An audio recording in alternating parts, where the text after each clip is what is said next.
So, Bradford Ferguson, you just told me there's no such thing as a Highland. What do you? Yeah. Yeah, so when we were talking about the Model Y, the new Model Y sightings, and even after the upgraded Model 3 came out, which the whole fan base was calling Highland because something they saw on a page somewhere that went out to suppliers, Elon said there is no Highland or something like that. And this is like even after it came out. So there is no Juniper, but we will discuss not Juniper today, Yeah, among some other things. among some other things. Yes, it's been a very busy 24 hours when it comes to Elon Yeah. Musk comments and things happening with Tesla. So, all right, And let's. even a time when the market's closed. So the And market's on the day closed. there's no market, we can't even find, we can't even look, even Robinhood doesn't start till 5 o'clock in California, and it's only 4:12 in California right now. So we can't even see I mean, theoretically, the things that happened today should have the stock market, it should have Tesla up in what appears to be kind of a soft market tomorrow, but we won't know until 45 minutes from now. So we have a picture of what looks like an uncamouflaged juniper, but it's kind of smudgy and covered with snow or something. And in general, what were your first impressions, if any, of that smudgy picture? I thought it looked decently sharp, and the rear looked better than I thought it would. Hmm. Now perhaps we're not seeing it all because there was like it appeared like there was some snow caked near like the rear headlights, but maybe that's a trick that Tesla is playing. Yeah. Um, I am a little disappointed with the timing actually, of seeing these. Like if they're a leak of the winter testing that they do and not just like ongoing testing. Generally, it's like a couple months after winter testing that we've seen other Tesla models in the past. Hmm. Mhm. Like at least 2 months, sometimes longer. So I remember when we first saw Cybertruck winter testing pictures from New Zealand, and that was a good 2 months before they had the Cybertruck event, if not like 4 months before. Yeah, so the community thinks it's either going to be next week, the following week, or the first week of February. Those are all three of the rumors that are going around at this point. The only thing that has halfway confirmation would be that they're hiring in Berlin for the Model Y line. Just saw a headline, I don't know, just before we started, that three people had confirmed that some people had been pulled off Cybertruck in Austin in order to go help out on the Model Y line. So other than that, I'm not sure we have anything to go on, but except for rumors and, Yeah, press. there was another data change where if you want a standard range Model Y in Germany, it's a 5 month wait. Oh, I don't know what the wait time was a month ago, yeah. but for both the long range and the performance, it's a 1 month wait. So wondering if Tesla in Germany is starting with the standard range first, or maybe they're just all out of standard range, and um, so just curious what that means. Okay. Now, the other thing that was more clear, at least it seemed more clear, is that somebody managed to grab a picture of the interior, which showed a non-round steering wheel, suggesting maybe it's going to be steer-by-wire, Mm. showing no stalks, suggesting that the feedback from those of you who have Cybertrucks with no stalks are perfectly happy with no stalks. Yeah, Uh, and the new Model 3 doesn't have stocks either. Yeah. okay. All right. So Mhm. the I stockless, think, yeah. yeah, so maybe the stockless thing is getting good feedback. Hmm. And somebody said it looked like maybe perforated seats, which would make sense since the new Model 3 does have the perforated seats. Anything else that you saw that out of those interior pictures? No, yeah, I think you covered it. And in general, I would say people prefer not having the stocks. There's some folks who want to have the stocks in roundabouts in Europe, especially. They want to be able to use the turn signal while they're in the middle of a roundabout to indicate that they're exiting. But now, my Cybertruck, when I'm driving it on version 13, it's signaling when it's going to exit the roundabout. So you don't even need that anymore. They're making that redundant. Well, that's good. Glad to hear it.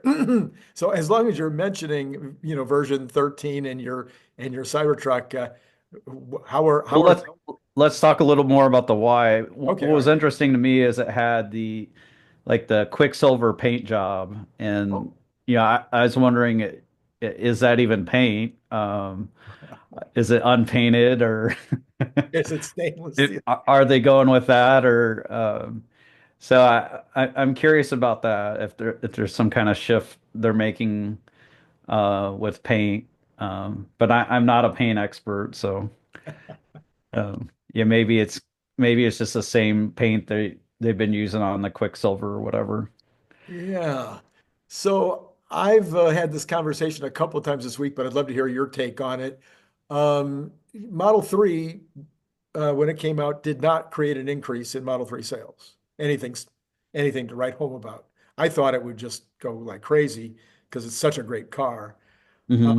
Model Y, if it has all those benefits, there's obviously pent-up demand for people that are going to want to upgrade. There's pent-up demand, people that are obviously been waiting, the Osborne effect, if you will. But overall, do you think it'll increase Model Y sales as it's the number one selling vehicle in the world, or do you think it'll just keep them up at good numbers? I would hope it would increase sales, because I still don't understand why there are so many BMW and Audi and Mercedes cars that are being sold, or little SUVs, whatever. The Tesla product is just so much superior to it. Granted, the Model Y doesn't sit as high as like an X series for BMW, Mhm. and it has different styling than the interior and exterior. But other than that, the Model Y is a far superior product, and I believe deserves to have much greater sales if people fully understood how much better it was. Um, with an upgraded suspension and a quieter ride, if it gets the same treatment as the upgraded Model 3, uh, I I think Tesla should have a monster on their hands. Perforated seats really give it um a more luxury type feel. Yeah, and of course, then there's this little thing called FSD. So we've got we got other people don't have FSD, and FSD right now on that Model Y should be, of course, fabulous. Just like the one, the 13 is doing so well. But Elon now says, "Hey, we're only 3 months away from unsupervised, or roughly 3 months away from unsupervised, or we're 3 months away from being a superior driver to a human." What do you think? Do you think that we're 3 months away from unsupervised? Elon has the data, so I would tend to trust what he's seeing. And he knows he tends to be early. Maybe he's pushing the team by saying 3 months Yeah, instead yeah, of yeah, yeah. instead of five, like in June or whatever. Um, I think it's really good now. I still haven't had a safety critical intervention. Um, I've heard some reports of some scattered here and there, but Right, it seems to be very rare. right. And the car isn't like jarringly hitting the brakes. So I think it's very close to being ready for unsupervised. Um, you definitely need to figure out, pick drop off and some things like that for it to be fully to be able to go fully autonomous. But Mhm. um, my feeling from driving it around is I think it's 100 times better than version 11, kind of like how Tesla said in their shareholder deck or whatever it was, or their comments that they made. Right. It's really, really good. So, um, I, I, yeah, we'll talk about Tesla bot here in a minute, Yeah, but, yeah, you will. yeah, I think they're getting close to as good as human. And maybe they flip on the switch when they're 2 times better or something like that. So once he says unsupervised, my sense is that they would roll it out just like they have every other version. They would send it out to the Chuck Cooks of the world for a week or two, get some feedback. Then they would send it out to a much larger crew. And then a couple of weeks later, maybe after they've got feedback, they would send it out to and data. They would send it out to everybody. And then maybe after a couple of weeks of that data, they would then say, okay, ready for robotaxi. That's my theory. Mhm. What do you think? I'm not sure what it would mean for Tesla to go unsupervised. So I don't know if NHTSA would allow them to do it because Mhm. there's this whole driver monitoring regime Right. that seems to be in the US, and maybe there's a reason for it. Maybe they say, oh, Tesla, you'd be liable if you don't do driver monitoring. Oh, they will be. I can tell Yeah, you right now. yeah. So why would Tesla take on that liability without getting paid for rides? Mhm. For data, for data. Okay. Yeah, just because now you'd have whatever, a couple of, well, not a couple million, 400,000, let's say, vehicles that would be riding around with, unsupervised or some percentage of those, Mm, providing them with tons of data in a very short period of time as to whether they're ready, whether they're obviously testing at their track or down at Austin. They're using it as a track, and they're mm. driving a bunch of cyber cabs around down there. And they've got unsupervised or employees sitting in the seat, but treating it as if it was unsupervised up in Fremont area. But that's pretty limited data compared to turning it loose on all of us.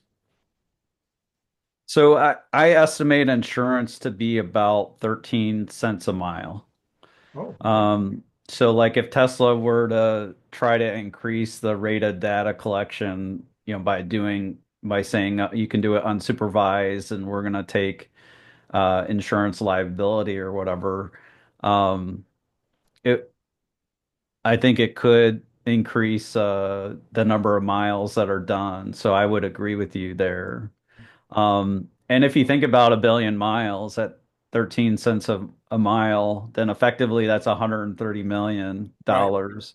Mhm. But I think they're also opening themselves up to lawsuits, which could cost a lot more than 130 million.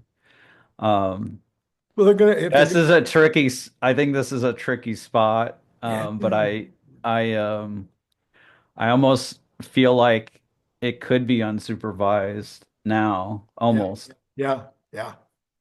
Yeah, and I think, you're in for a penny, in for a pound. I mean, at some point you just have to pull the cord because it's going to be once you say it's autonomous and you can, read a book while you're driving down the road, you're liable. I'm sorry. I don't I'm a Mhm. I'm not a practicing lawyer, but I know enough about product liability law and auto law to know that no, they would be 100% responsible for any accident that's provably caused by the car.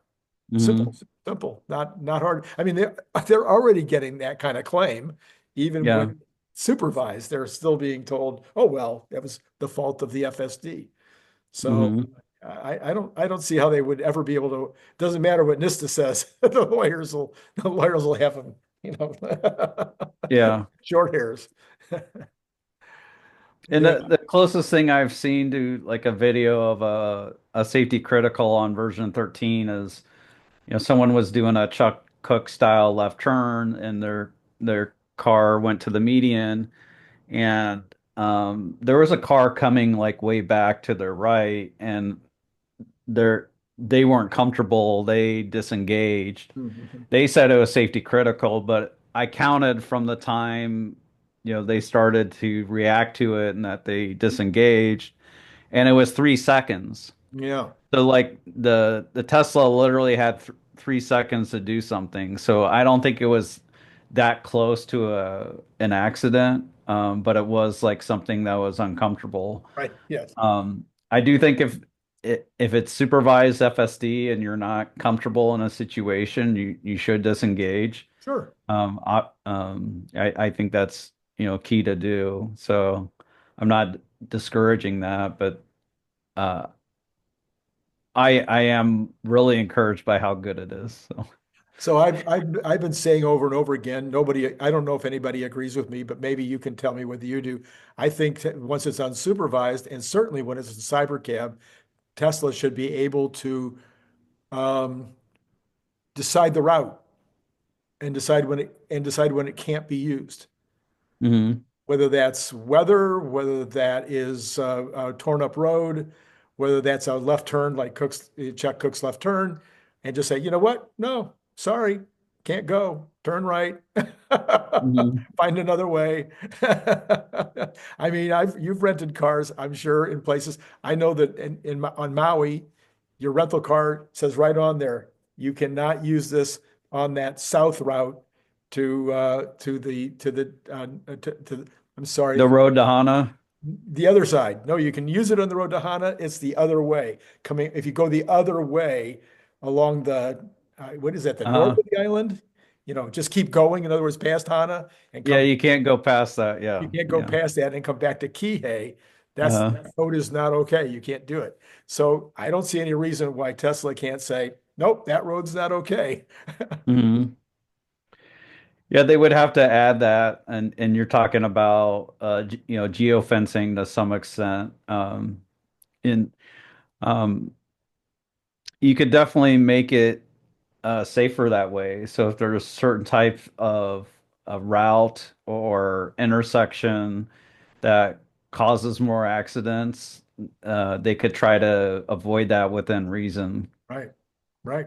Anyway, Now, that's there's some people where they're faced with unprotected left when they're leaving their neighborhood. yes. Yeah, it's So true. that's, I think a lot of people have that. So it may not be able to completely avoid unprotected left, but if it has a choice, maybe um, it'll do it when it's not required. It'll just skip those. Right, right. Yeah, I think that would make sense.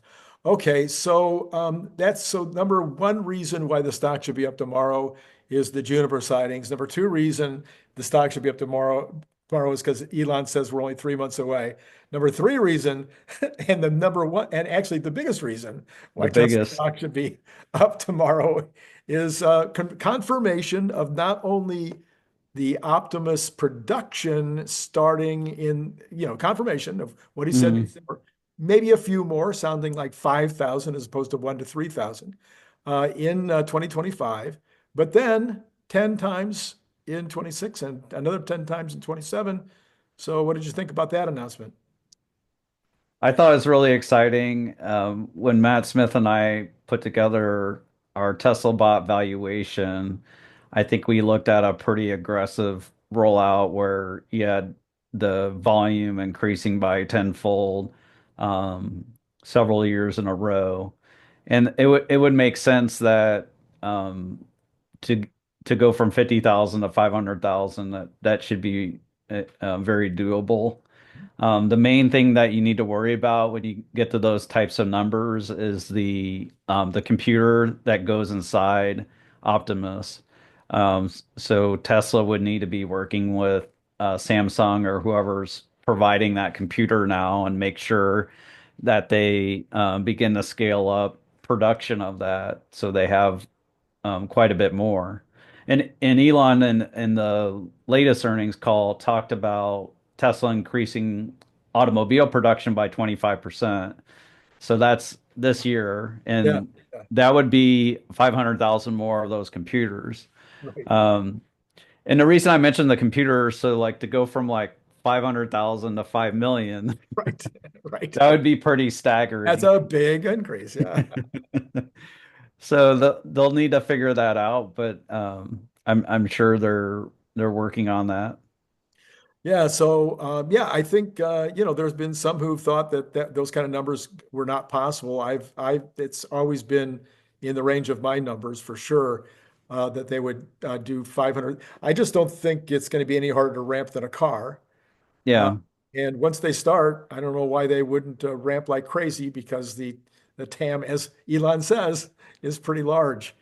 yeah, Have you had any more thoughts about how they might? Because that's number one. They've now told us here's what we're planning to do yeah. in terms of And production. I'd say maybe Wall Street underreacts or the public underreacts because they might think the numbers are too aggressive. Mhm. Like, how can they go from 5,000 to 50 to 500,000 in consecutive years? Right, right. So they might say that's Elon being too optimistic. Um, so maybe that's a potential they underreact. So what were you about to ask? As I said that I felt for months now that Elon needed to give us three numbers: production plan, Hmm. how much he's going to charge, and what was the third one? I just had one of those moments. And how much it'll cost Tesla to Oh, make? that'd be lovely. I'm not sure we'll ever know that, Yeah. but oh, I know Yeah, the they won't specs. say that. The specs, the specs. What can it do? Okay, yeah. Some kind of a visual or some kind of a list of the things it can do. Hmm. So, were you part of the group? I know a lot of us had kind of s- uh, agreed around the number 60, 70,000 a year as a rental. Is that in anything like your numbers, or what are you thinking in terms of how they might actually price this thing when it comes out? Yeah, I think it could easily go for 70,000 a year as a rental. When we were calculating a value of it, we assumed that the Tesla bot was working the equivalent of 2 shifts per day for the whole year. And that Tesla would and that would be the value of it, replacing that type of worker. So that's like 140,000 a year, Right. um, because it'd be 2 workers and all their benefits and all the safety carve outs, all that stuff. That's 70,000 per year per worker. So 140 um, for both. And when you look at that like for 5 years and then discount like the fifth year back to the present, it's we Matt Smith and I had it worth about 460,000 Buy it in outright. value. Buy it outright. Um, in that and conservatively, maybe they would need to sell it for half of that, Mhm. or rent it out. Right. And yeah, I think 70,000 a year would be, very similar to what they might rent it out at. Um, so that jives with what we're thinking, and I think it's going to be really big money once they get to 50,000 a year. Um, I think it's going to mean that they're mass beginning to mass produce them, Mhm. and um, I'd say that year maybe they for some reason they break even, but I gotta think it would be at least a $2 billion profit, I think it's gonna be just for Tesla to keep it themselves, if not like more like a $4 billion profit. Um, and then like I think the next path is that Tesla will sell it to their suppliers, so to their own part suppliers. right. Um, and go that way before they sell it to other manufacturers. I have a slightly different play on that. Okay. Not to say they wouldn't sell it to them to the extent that they wanted it, and they might get some divvies, but I'm thinking they might also pick about 5 or 10 specific industries like fast food, retail grocer,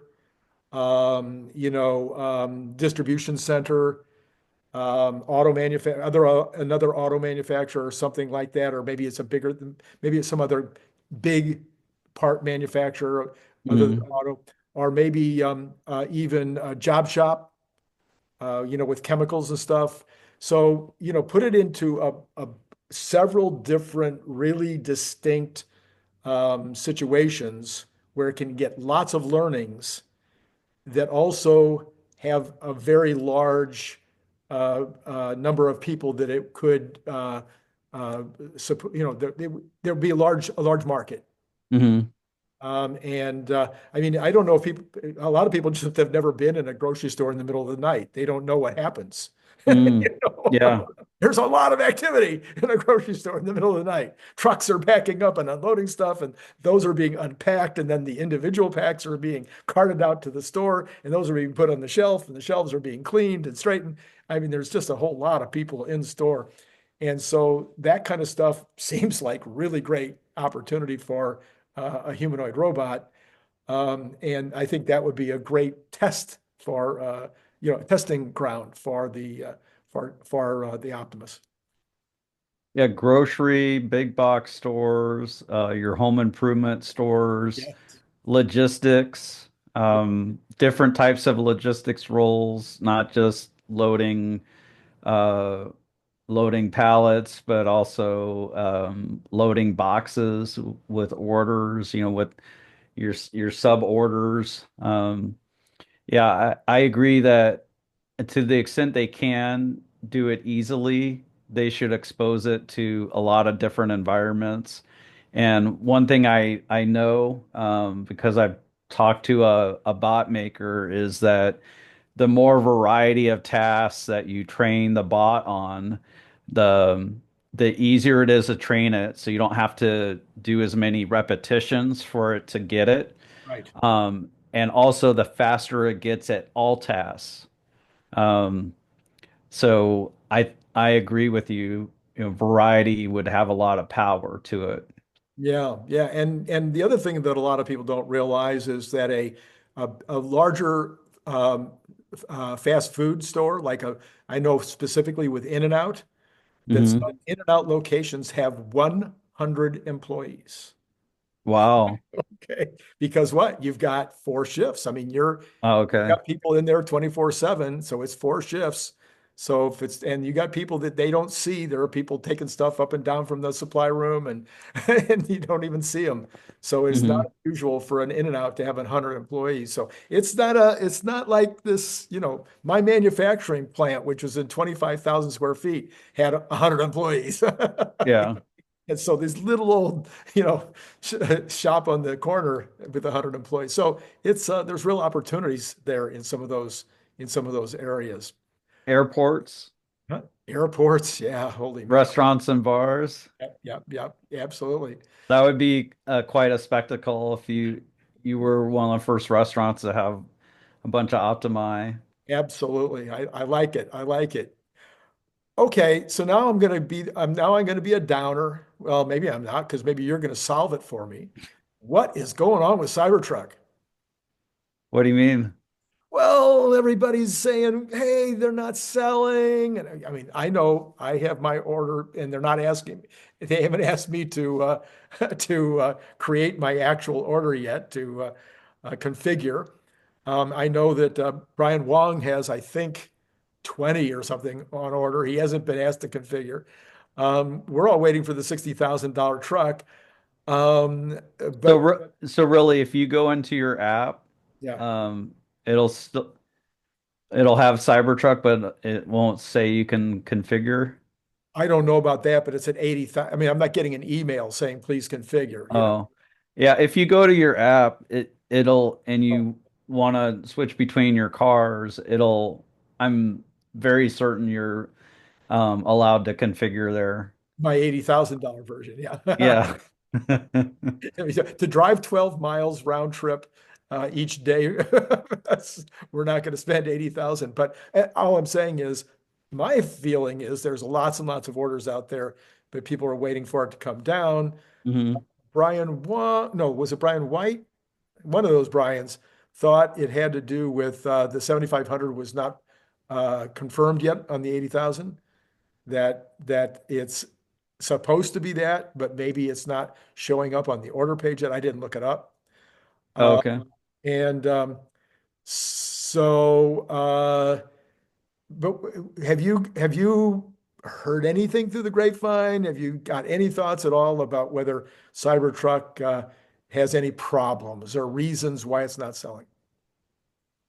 Yeah, not that I've heard of. And I'm going to the order page right now. Okay. All right. Let's see if Check. yeah, I think that 7,500 needs to be there on the order page. Yeah. If it's not, it could be a little. I don't know if people will do it. Yeah, so that could be her. And then, you know, Joe Tegmeyer said he saw a lot of Cybertrucks being built on last Friday, I think, th Thursday or Friday, right after the New Year's. He was talking about, yeah, I'm seeing a lot of Cybertrucks being built. So that sounded promising. But overall, this like dearth of information right now. Yeah, when you go there, it's not automatically applying the 7,500, and Uh, it's saying that the 7,500 is a commercial clean vehicle credit oh, uh-huh. for certain businesses and tax exempt organizations. Okay.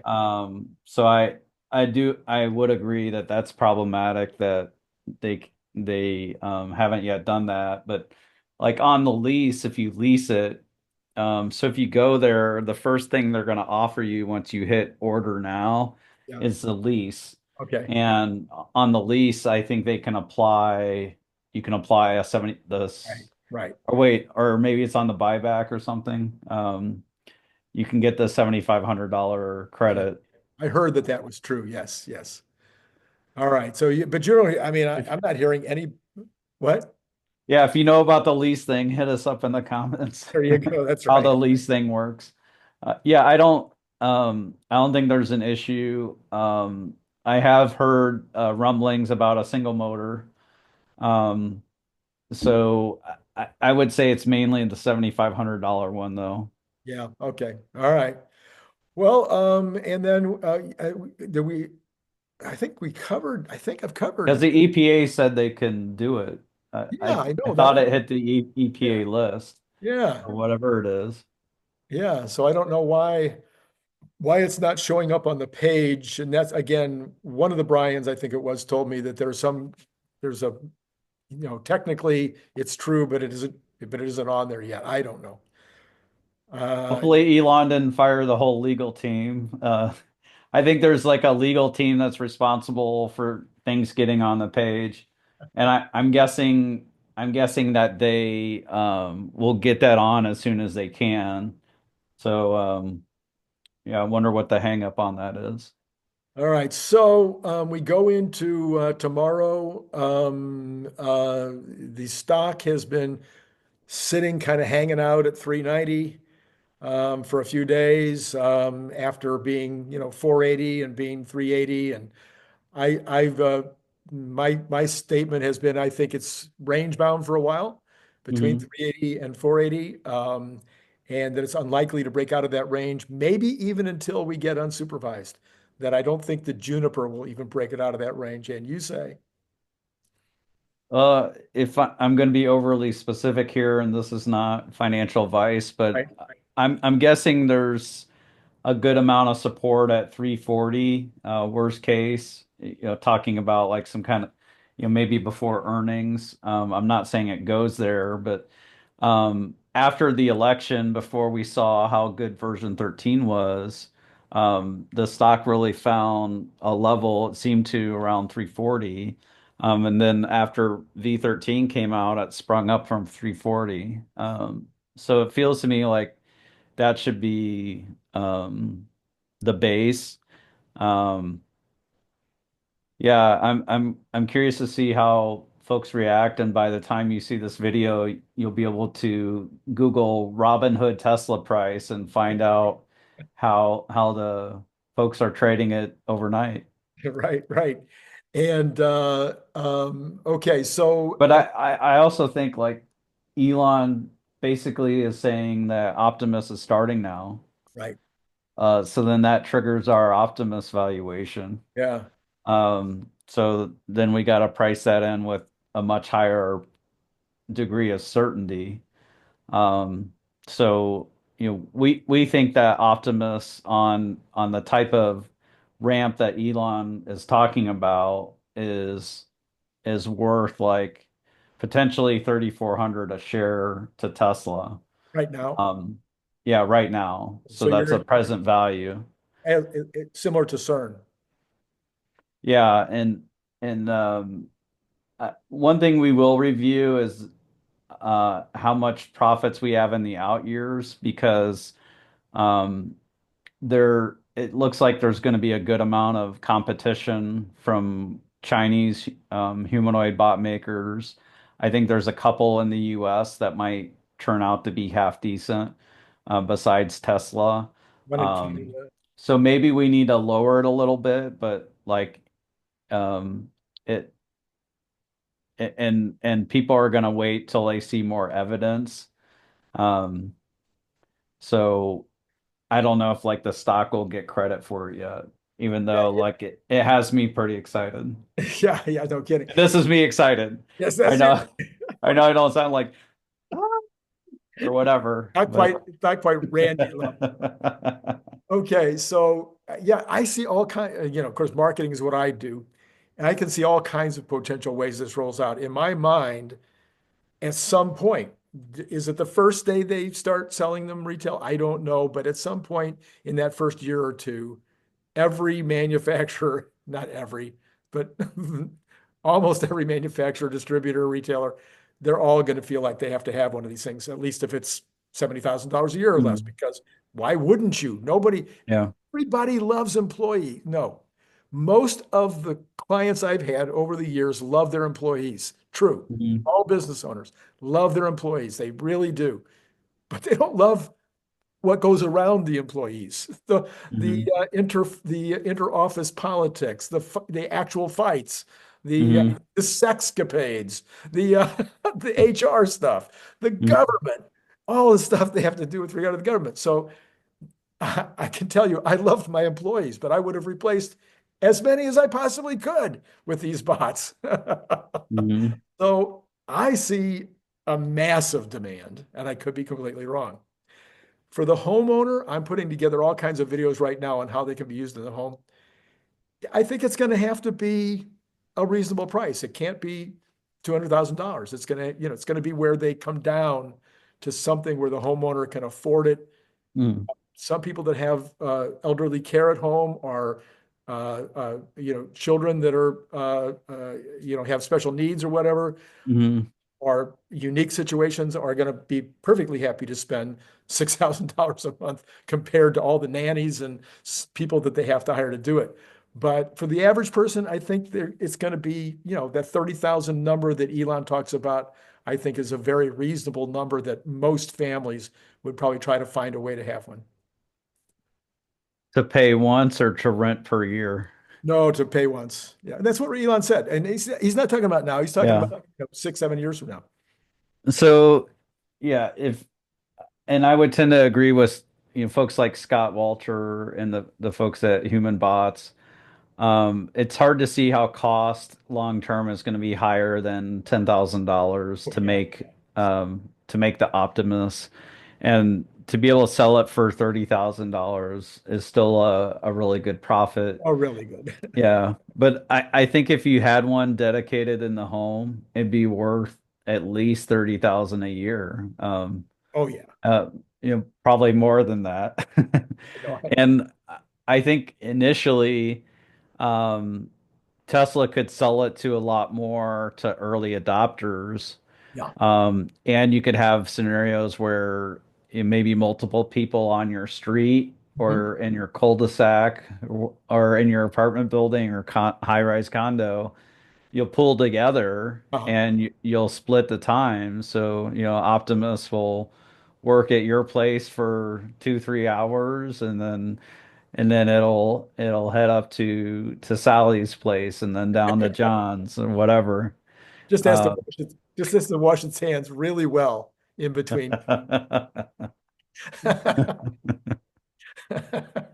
So I'm not, that is, yeah, I don't know what I'm talking about. I'm not sure what you mean by that, Randy. I'm talking about massages and, you know, Okay. all kinds of lifting people out of bed, yeah, cleaning helping people. Yes, exactly. cleaning the house. Yeah.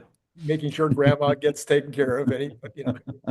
So, yeah. So I think then, the one for one thing that Elon talks about over time, I think there's this real possibility. Because again, I'm just starting, and I think I have 20 different major tasks that the Optimus would be good for. I mean, he's basically going to be it will basically be able to take care of the things that you might hire the handyman to come in and do.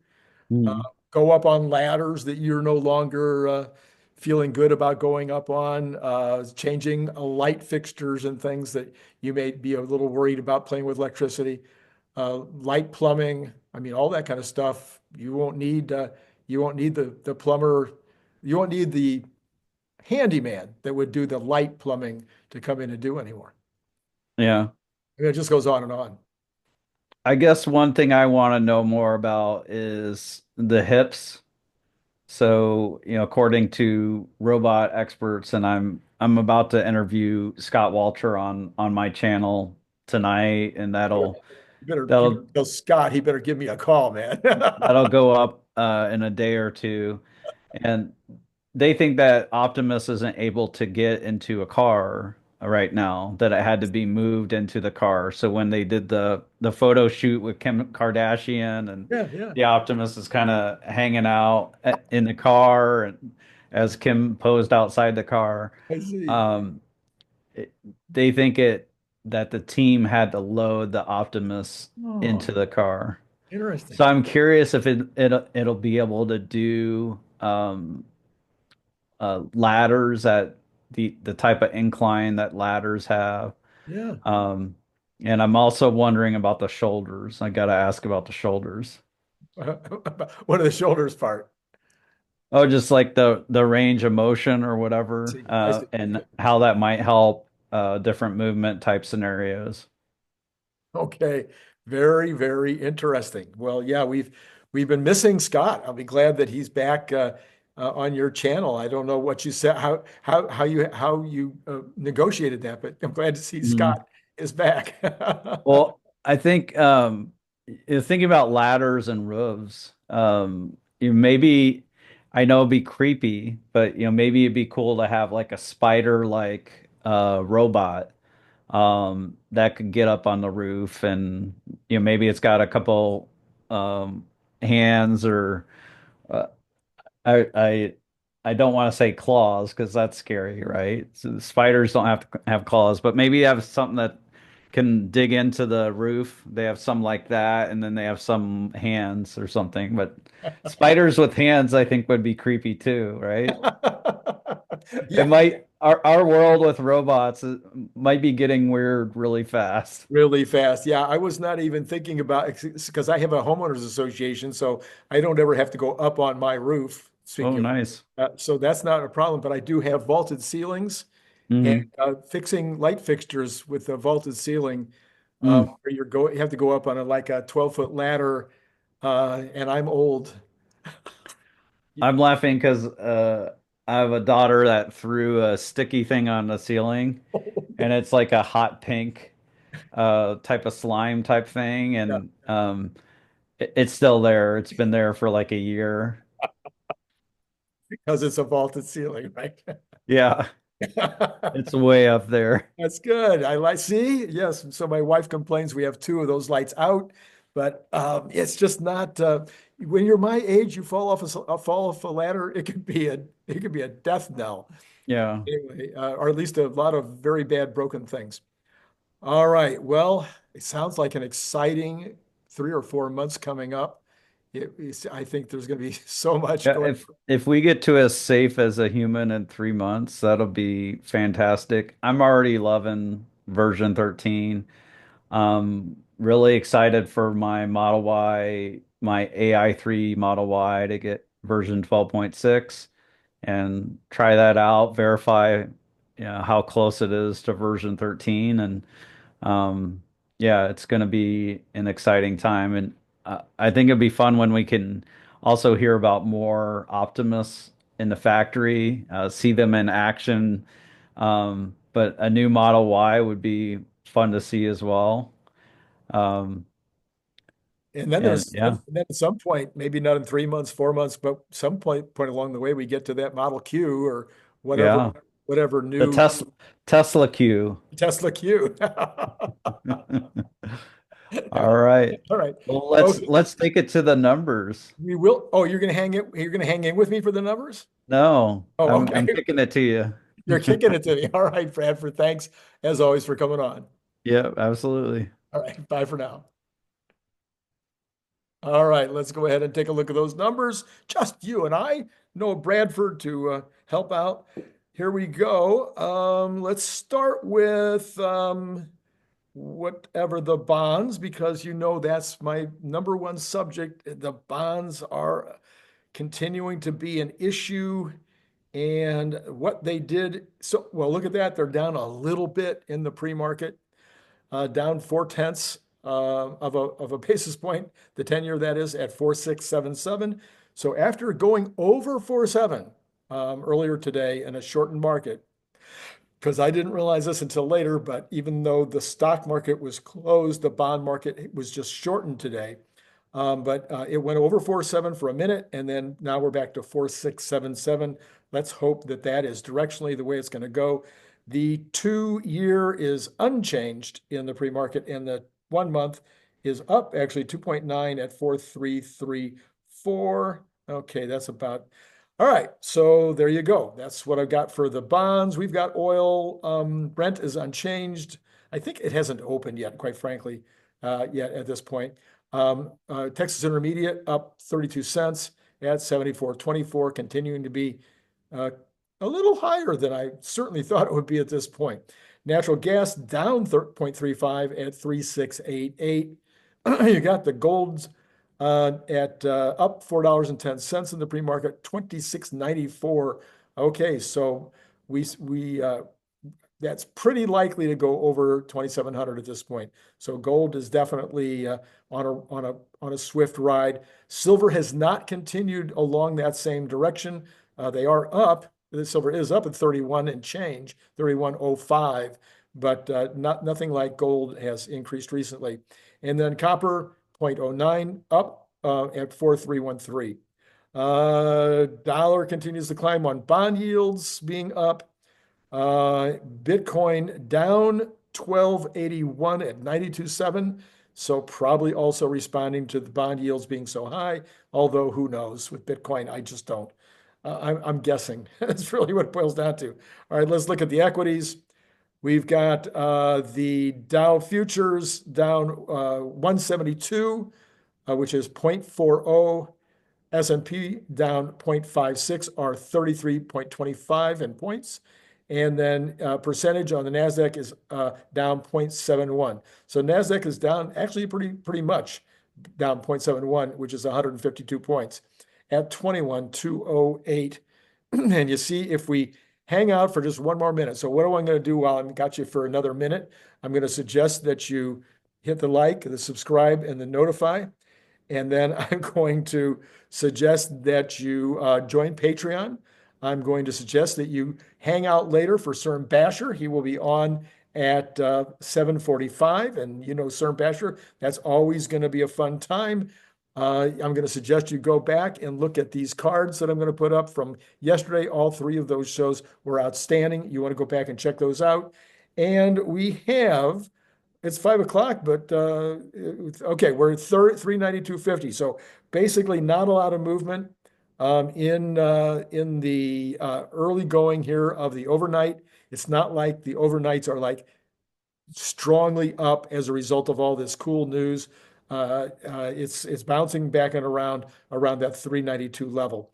All right, so that's all the time I've got for you right now. Maybe it's enough time. Maybe you spend all the time you can with me as well. It's been great talking to you.